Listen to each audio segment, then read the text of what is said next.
What's up, y'all? I'm here with Vito, a good friend, New York City legend. If you're in the running community in New York, maybe even CrossFit community, you know this guy. Vito, what did you do last week? I ran just under 70 miles in an ultra marathon. It was a relay race starting from LA and ended in Las Vegas.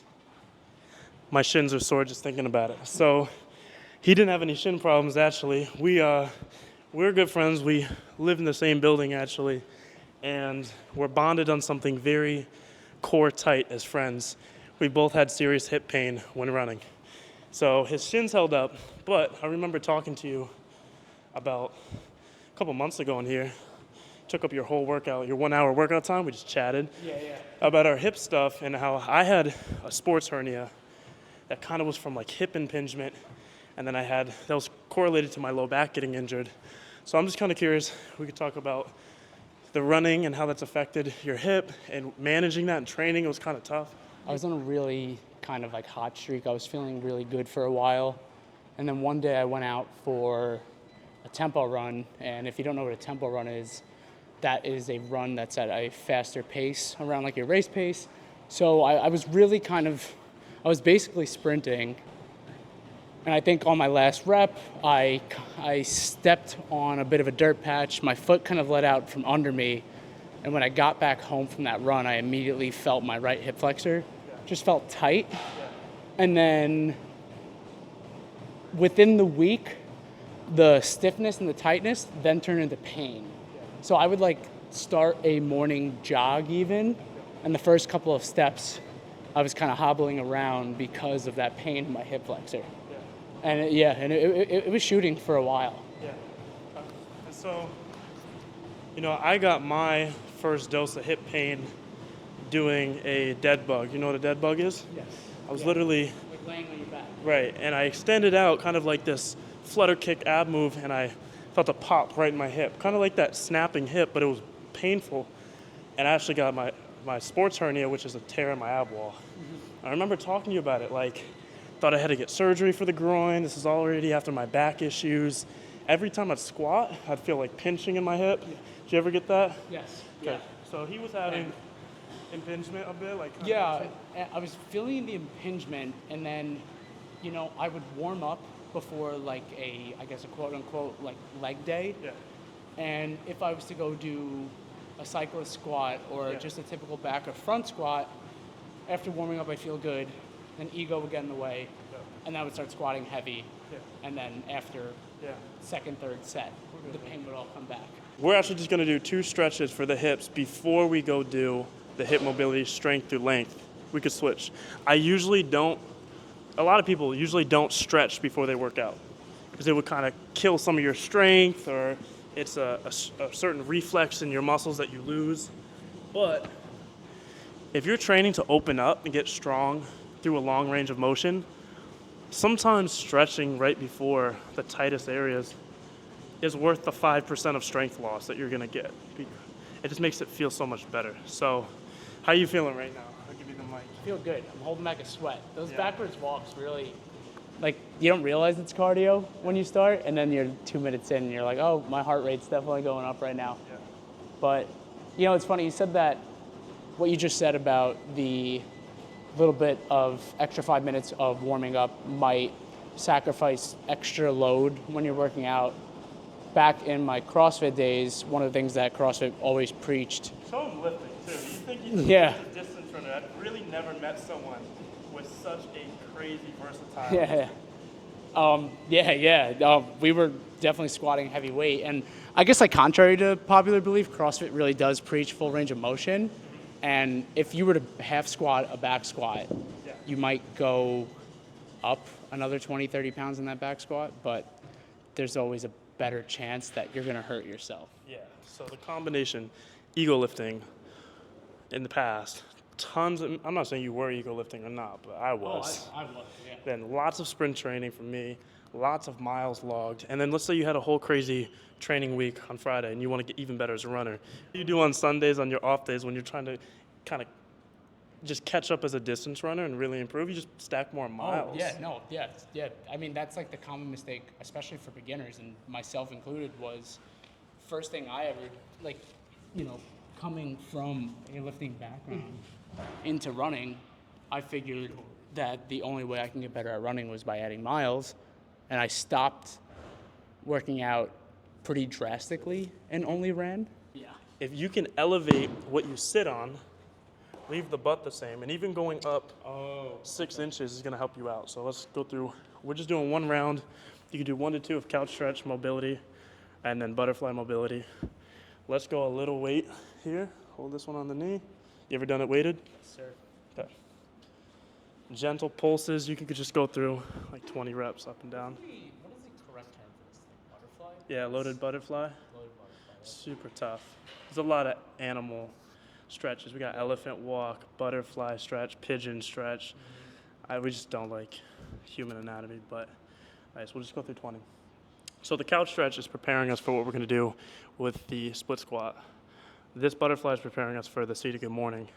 I'm excited to see how Vito goes through some of these strength through length exercises, because when I was working through my hip thing, my sports hernia and the impingement, this is exactly where I was exposed to how tight it was. So we're going to go through the circuit now with Vito. We're going to do a split squat hold. So you've done split squats for reps. You can go right there and just hold for time. Right? So we're going to do 2 sets. Now in the meantime, I'm going to be doing seated good mornings and change.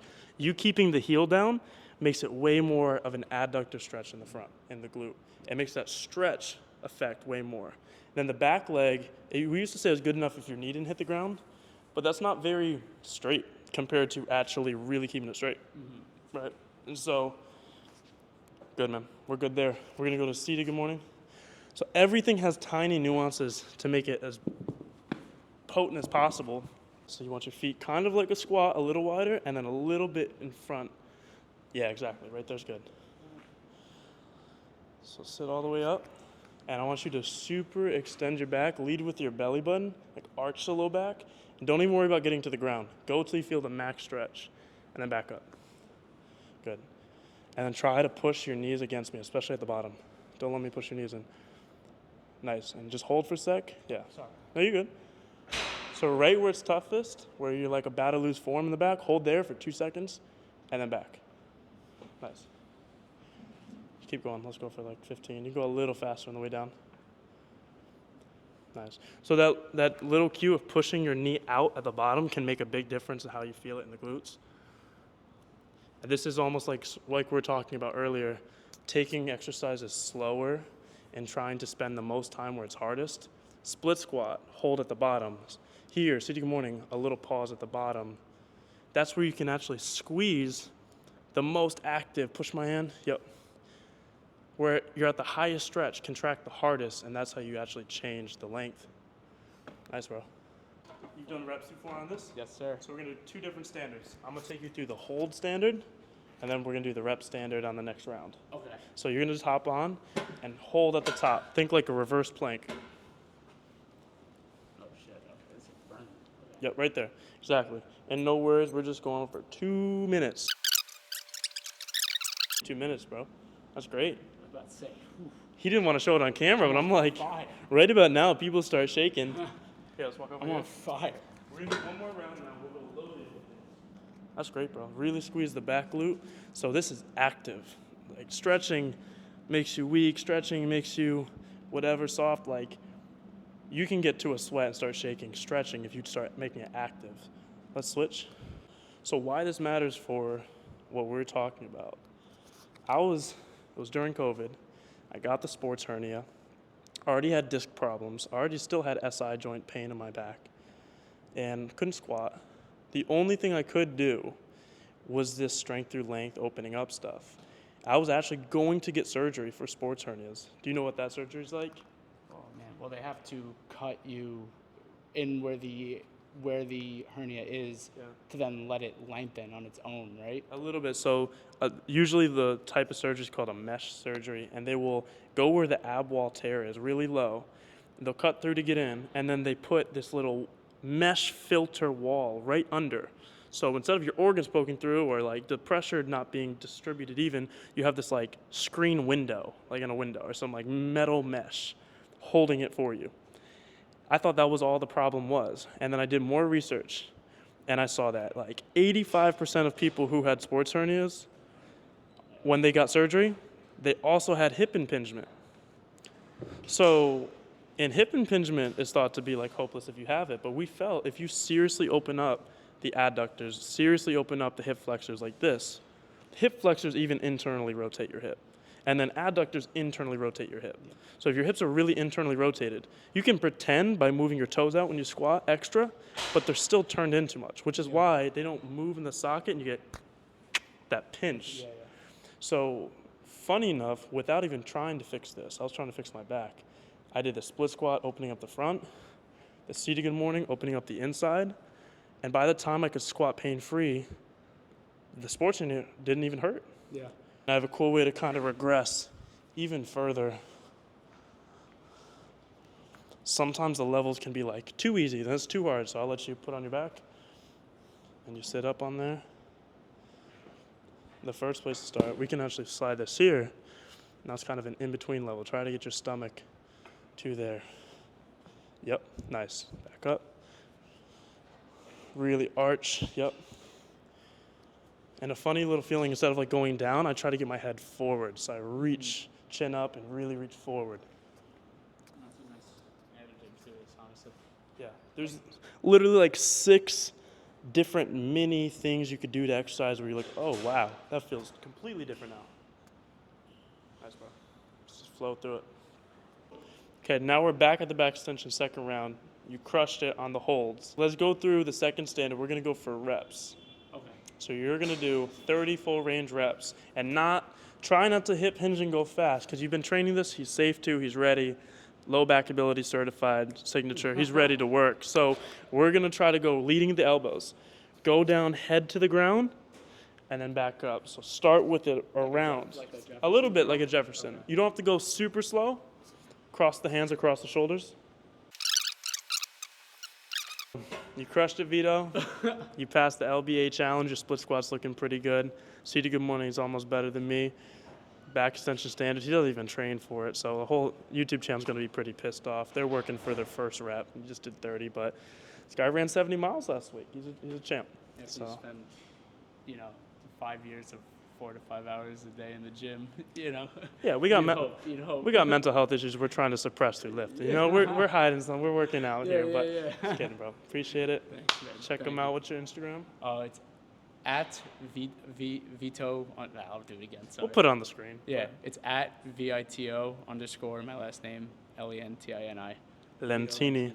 Yeah. Vito Lentini, legend in the making. I spell it immediately so that there's no confusion. It's all good. We'll link it. Okay, bro.